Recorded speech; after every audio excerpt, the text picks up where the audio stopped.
يوم 7 في شهر 11 وقعت مواجهات بين شباب معظمهم مغاربة أمستردام بهولندا مع جماهير الكيان اللي جاو مع الفريق ديالهم واللي كان غادي يلعب مع فريق اياكس أمستردام في منافسات اليوروبا ليغ. لكن جمهور الكيان ما محترمش بتاتا وما احترموا حتى واحد. القصة بدات قبل المباراة بنهار، أي نهار الأربعاء. أفراد الكيان اجتمعوا في شوارع أمستردام وكان علم فلسطين معلق على المبنى. هما اجتمعوا عليه وبداو كيحيدوه مع عبارة نابية ضد العرب. وما وقفوش غير هنا، بل وقفوا سائق طاكسي كان حاط الدرابو ديال فلسطين وتعداو عليه وضربوه. في هذا الفيديو اللي صوروا السائق ديال الطاكسي كيبين واحد منهم جاي لعنده هز في يديه عصا باش يضربوا بها. كاين اللي كيقول ان السائق ديال الطاكسي هو مغربي، ولكن المعلومه ما مأكداش. اللي مؤكد هو ان اغلب سائقي الطاكسيات في امستردام هما مغاربه. فبعد ما تعداو على مول الطاكسي وضربوه بغى يمشي يبلغ بهذا الشيء اللي وقع ليه، لكن ما عطاوهش اهميه كبيره. هنا قرروا صحاب الطاكسيات انهم يقلبوا على دوك الاشخاص اللي تعداو على صاحبهم، فقرروا يتسناوهم بعد نهايه المقابله. ومع بدايه الماتش كانت كدار دقيقه صمت في كاع الماتشات في اوروبا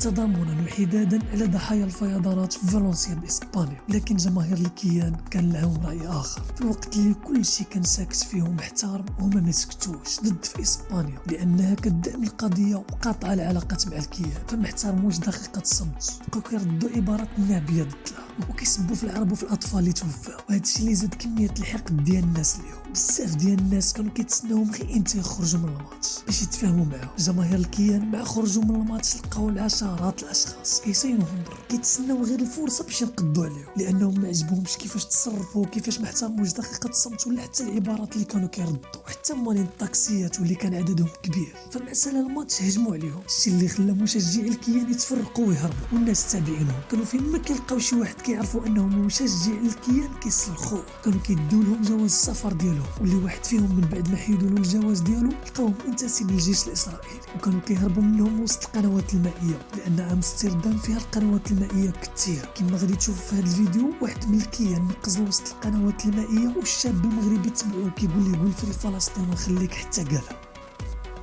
وفي هذا الفيديو ايضا كان واحد من الشبان المغاربه وحدوا ضد الضرب على الاسرائيليين، هربوا منه ودخلوا المبنى وهو كيعيط لهم يخرجوا عنده وهما خايفين وهاربين منه. وبعد ساعات قدرت الشرطه تنقل المشجعين الكيان وتهربهم للفنادق. حكيم زياش بعد هذه الاحداث حط ستوري كيبين فيها الخوف ديالهم والضعف ديالهم. وما نساوش ان زياش كان لاعب سابق لاياكس امستردام. مور هذا ستوري الصحف الاوروبيه هاجماتو على ستوري اللي دار، في حين ان جمهور الوداد الوينرز في الماتش اللي كان عندهم ضد طنجه طلعوا لافتة خصيصا له كيدعموا فيها على المواقف ديالهم على القضيه. حاكم زياش رد على الجماهير وبارطاجا الميساج وبين على الاعجاب ديالو. ومن بعد هذا الشيء اللي وقع الكيان منع اي تنقل الجماهير مع الفريق في الماتشات الجايين ديالو فرنسا وتركيا، خوفا من انه تعود من نفس الحاجه. حتى لهنا الفيديو ديالنا كيكون سالا، ونتمنى تشتركوا في القناه باش يوصلكم فيديوهات اللي كنديروا، ونتلاقاو في الفيديو الجاي.